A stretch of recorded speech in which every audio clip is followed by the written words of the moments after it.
welcome to Right Time Radio. I'll be your host today. My name is Tracy Beach. I'm the author of all those books that you see down at Kaleidoscope Inspirations on Main Street. And Lynn Donovan, of course, won't be able to be with us today.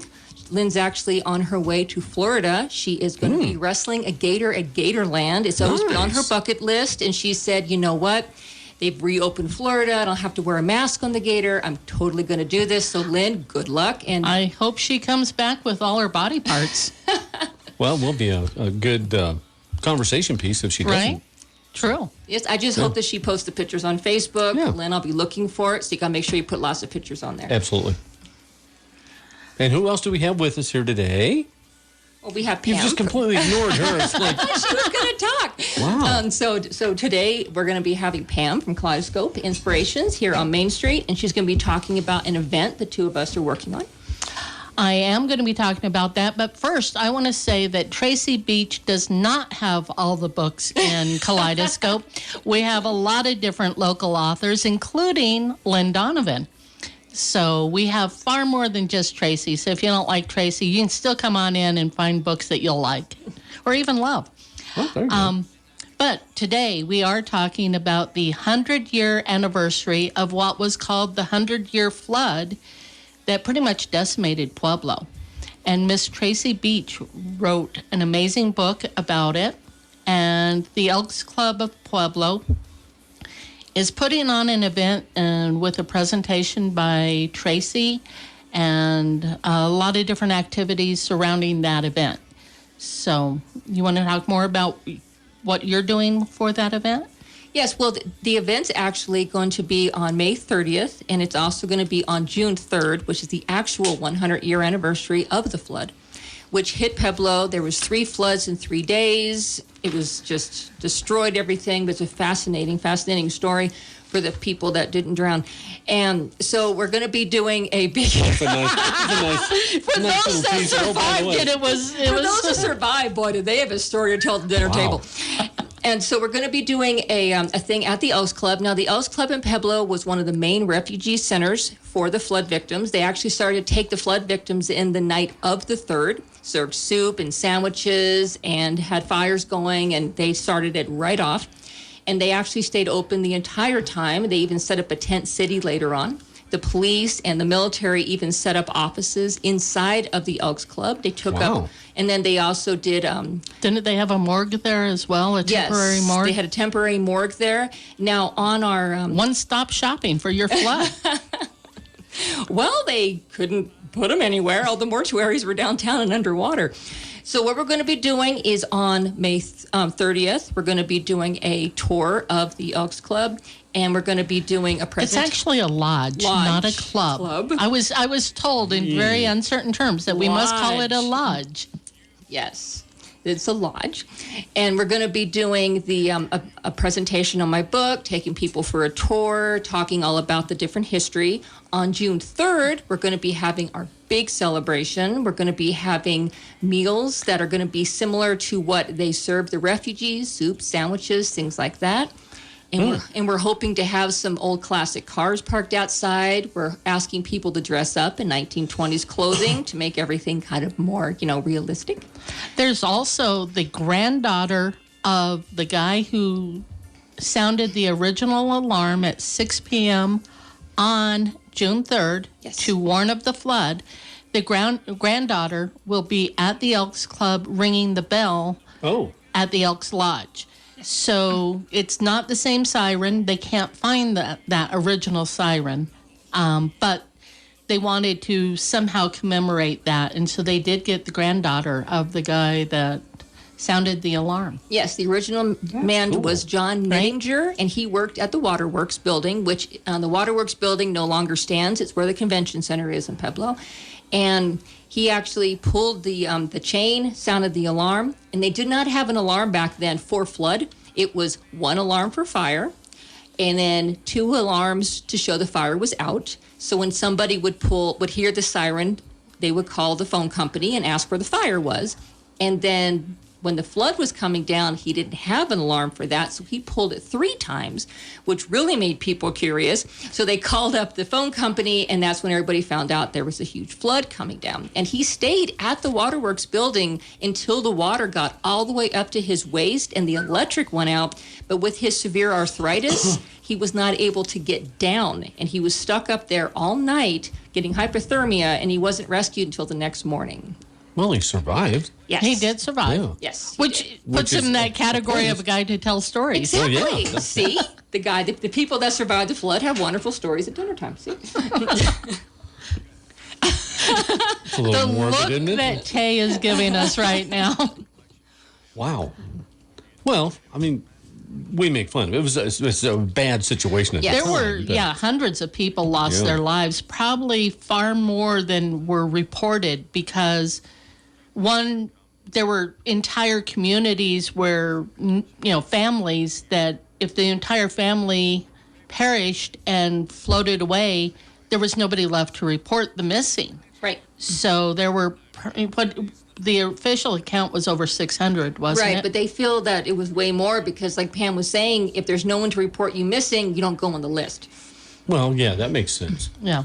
Isn't there, weren't they working on or found, A mass grave? yeah, it was a very shallow one Recently. in Pueblo, just recently, yeah. Yeah, it's at the Roselawn Cemetery. Okay. And it was actually under a road, what is now a road. Right, and there's like a large tree there, Yeah. and they don't know, because I went down and talked to the people. I got a tour of the cemetery, and he explained that they don't know if the tree, which is a massive tree, was planted in memorial for the flood victims that are buried in the mass grave, or if somebody had a seed in their pocket, which does happen when it wow. comes to cemeteries. That's That interesting. would make sense. yeah, if you got Johnny Appleseed. especially like if you're all covered up in like flood mud and dirt and everything like that, and you might end up with a seed in your pocket by accident, and they put you in a mass grave, all of a sudden you got a forest growing up. Oh, yeah.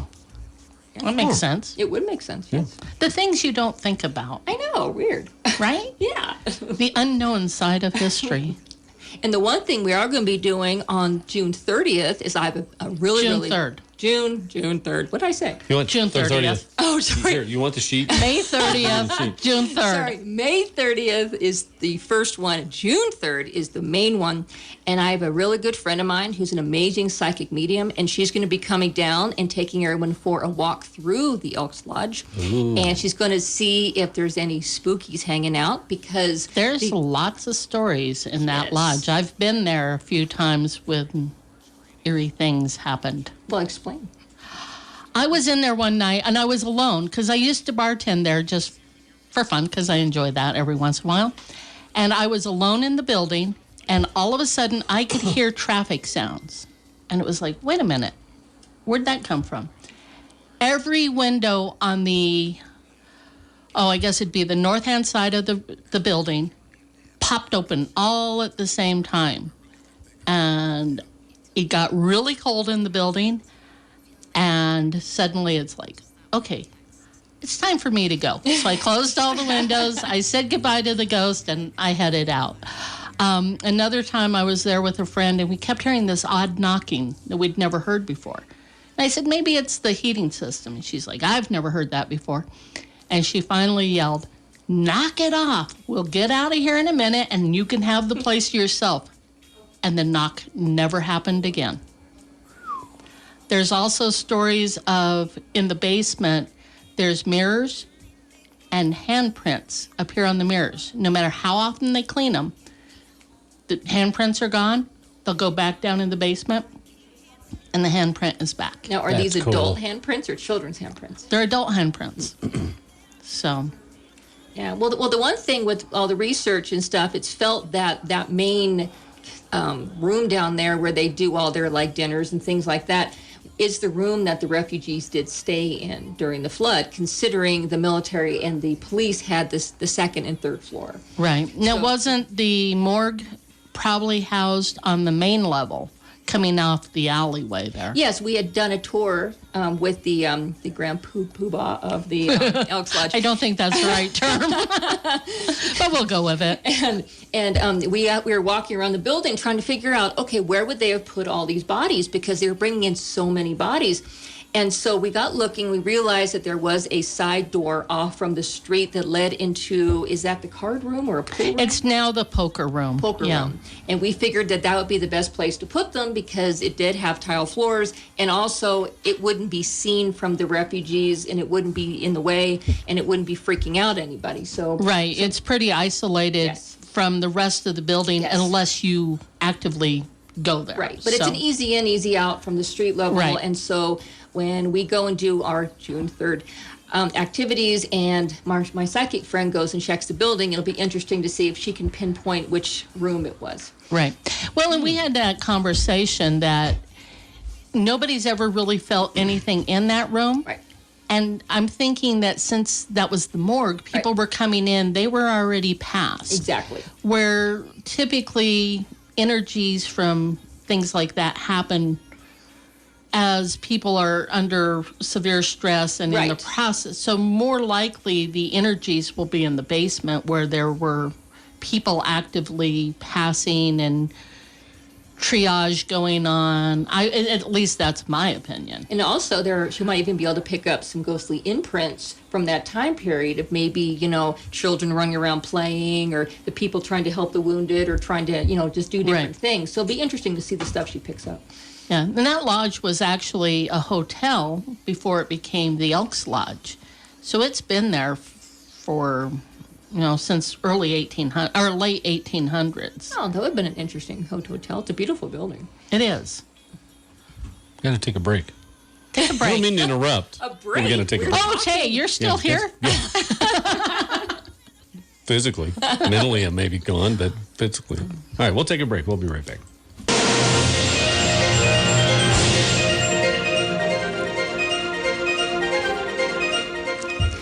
Good morning, and this is Right Time Radio, and today your host will be me, Tracy Beach, the author of a bunch of interesting books down at Kaleidoscope Inspirations, and I'm also here with Pam from Kaleidoscope.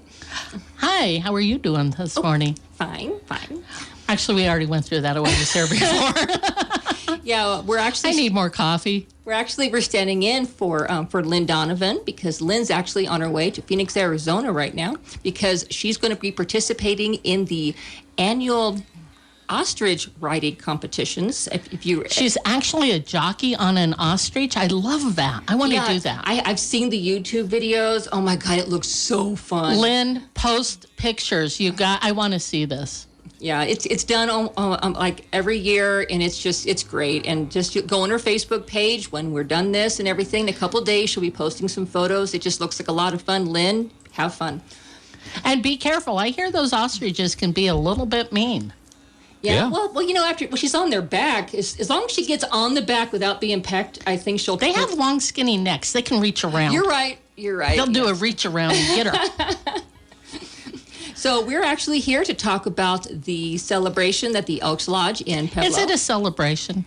It's a memorial celebration. Memorial presentation. Yes. A remembrance of the 100-year flood, which, think about it, it's been 100 years, and with all the rain we've been getting, that kind of makes me a little scared. I How was about wondering you? if it was even going to stop, and this morning I woke up and go, oh my God, the sky is blue. Wow. So we may get another one at the event. No, let's hope not. Yeah, I don't. That would be really, really weird. It's like you had to say the levees are built better now than they were. In fact, they are dedicating a levee that June 3rd. Are they? Yeah. So they have rebuilt the new levee, which was built 100 years ago. Right. So did they originally drive the Chevy to the levee? I don't know that they had Chevys back then. It was Obviously still it wasn't Fords, dry. wasn't it? I don't know. It totally wasn't dry, though, if they did. No. No, it definitely wasn't dry. Well, that's the reason that they built the Pueblo Reservoir, was so that to try to prevent Pueblo from flooding again. In fact, there's a town in your book called Swallows, which is right off of Swallows Road. Mm-hmm. It had a train station. Yes. And it is now under the Pueblo Reservoir. I was fascinated to know that. I was fascinated by a lot of things in that book, actually. And Swallows was named after the little birds that used to nest in the trees. They still nest in the cliffs. Oh, do they? Yeah. That's cool. Very interesting. Yeah, and they also, right before they were going to flood the town of Swallows to make the reservoir, they found some petroglyphs up on the hills. So the museum came and it had some archaeologists remove those, and take them down to the museum. And if you go to the museum in Pueblo on B Street, they actually have them on display. They removed them before they flooded everything. And they actually moved the cemetery from Swallows up into I've been to it, and they're still using it. So it's kind of fascinating because there's very old graves up to relatively recent ones. Okay, so is this going to be like a poltergeist type thing where they only move the headstones, or did they actually move I do not everything? have that information. Actually, the guy at Roseline could tell you because they're part of that cemetery. Oh, So well, he they're not could going tell to you more. admit it if they didn't. There's another Right. book idea. There you go. There. We could dig up the graves and see if there's bodies or just headstones. Yeah, that We're sounds just checking. We're not desecrating. We're sounds like a just load of saying. fun. Hey, you want to join me tonight? No, Got this I little don't. project happening over at the It's like, cemetery. hey, I hit wood. Oh, there is someone buried here. whoa. Cover him back up. So Pam's going to talk about her store, Kaleidoscope Inspirations on Main Street, and her First Friday event coming up. So we do have First Friday. Every first Friday of the month, we do some fun things. We always have Apple Valley hard apple cider. So come on down and you can taste it. You can take a 4-pack home. Mm-hmm. Something you can do that at our store that you can't do anywhere else is buy one of each flavor and get a mixed 4-pack. You can't go to the liquor store and do that. But if you just want to try it and see if you like it and pick your favorite flavors, you can do that too. We also have several of our local authors usually show up to talk about their books. This First Friday, Tracy will be there. And I think, I'm not sure who all else will be there, but we'll have some authors. We always have, like our Fungus Among Us, who does mushroom tinctures. Is the pickle guy going to be there? The pickle guy should be there. Oh, those pickles were. Oh, those are good. I guess Tay is a pickle fan. Those are really good. But the reishi and lion's mane mushroom, I'm learning a lot about that to help with memory and dementia and all sorts of different things. It's a very healing. Mushrooms. Mushrooms are very healing. Shrooms, dude. Not that kind of shroom. So wait, Back so off, if we Tay. put these mushrooms on our pizza, then every time we have pizza, it will improve our memory. It would, however, reishi mushrooms are very wood-like. They're not something that are soft and edible. It gives you a lot of extra fiber, though. I guess that's good in its own right. What if the pickle guy pickled the mushrooms? Oh, now we're getting into There you special go. categories See? here. You never know what we're going to come up with. So also we'll probably have One Life CBD there, talking about the health benefits of CBD. It's kaleidoscope. We're ever changing and always different. We don't even know sometimes what we're going to have. It's like, oh, we have extra people. We'll find another table and throw them out here. And if you're having ghost problems at your house, she also does sell sage and sage instruction kits.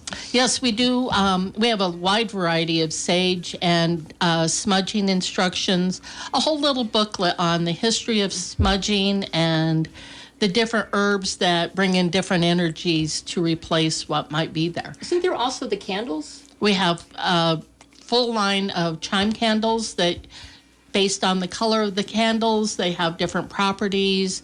We have, we just have so many fun things. We're also, at this point, we have just purchased all of the inventory from the Abbey gift shop. That's not the winery gift shop, but the gift shop at the actual Abbey. So we'll have even far more rosaries and saints' medals and a huge variety of items that we have never had before. It's going to take us a while to get those in the store, so don't come knocking on our door yet. We're still in transition, but we have purchased them, and we're trying to find space. If you know our store, they said we'd never fill it, and they lied. Because we filled it, and now we're searching for space. Yeah. Yeah, there actually is a paranormal group that does the ghost hunts at the Abbey.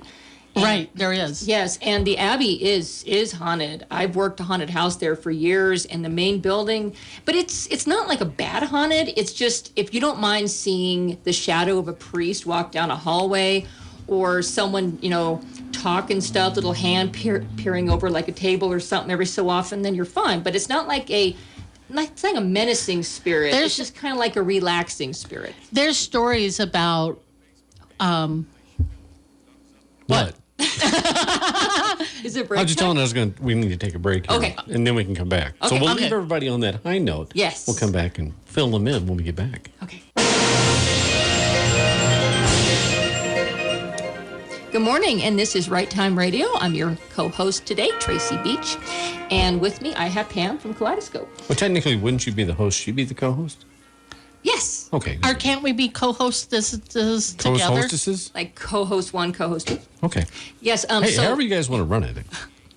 Yes, so Lynn Donovan is not going to be here today. She's actually on a cruise ship heading to Machu Picchu today. She's been heading a busy to Peru. gal today. She And has been. She has been, and I heard that Machu Picchu is just amazing. And if you pay extra, you do get to ride a llama. So, Lynn, Oh, nice. I've got to see those pictures on your Facebook page. It sounds like a lot of fun. Llamas bite and spit. She better be careful. Yeah. What? Her or the llamas? I don't know. Now, Okay, I heard well, that they're- Good point. alpacas are nicer animals than llamas. They are. Yes. I've heard that too, and softer.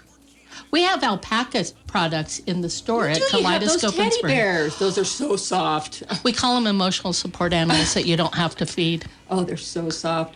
So, what's going on with First Friday over at the at your store? So at First Friday, we have all sorts of stuff. We typically have Apple Valley cider, live music, local authors, various vendors showing off their stuff, and you just never know what you're going to find when you show up. And you'll never know who'll show up. And we never know who might show up. Exactly. Yes. You might even have a radio personality. I've done that.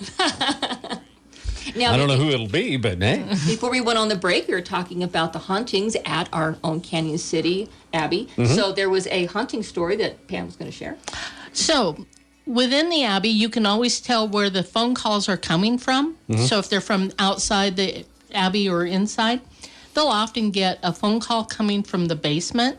And when they answer it, it's just white noise. Wow. Nothing. So it's a ghosty phone call. It's a ghost. It's a ghost wants some attention. He does. You know, He they does get want this- lonely. You know, when I was doing my research on the supposed to be tunnels underneath the Abbey, there isn't any.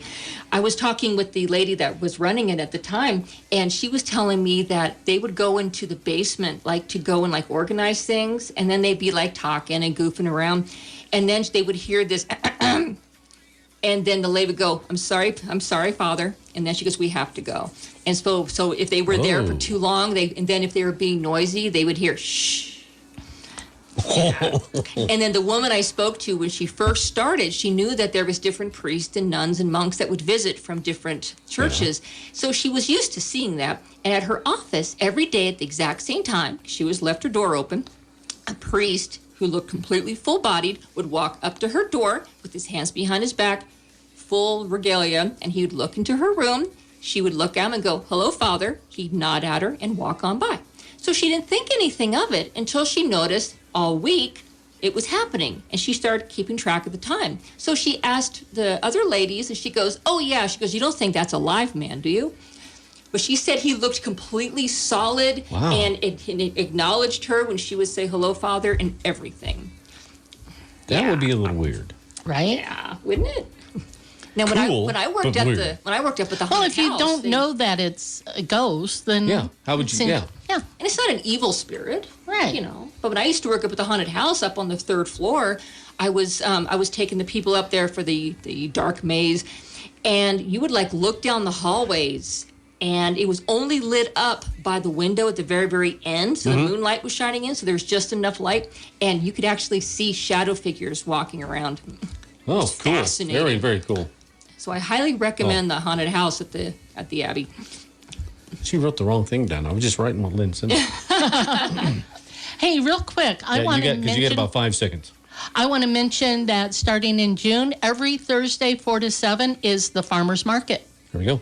Tracy Beach, Pam Simmons. Thank you guys very much. We are Oil Gorge Broadcasting, AM 1400, KRLN, Canyon City, Florence, and Penrose.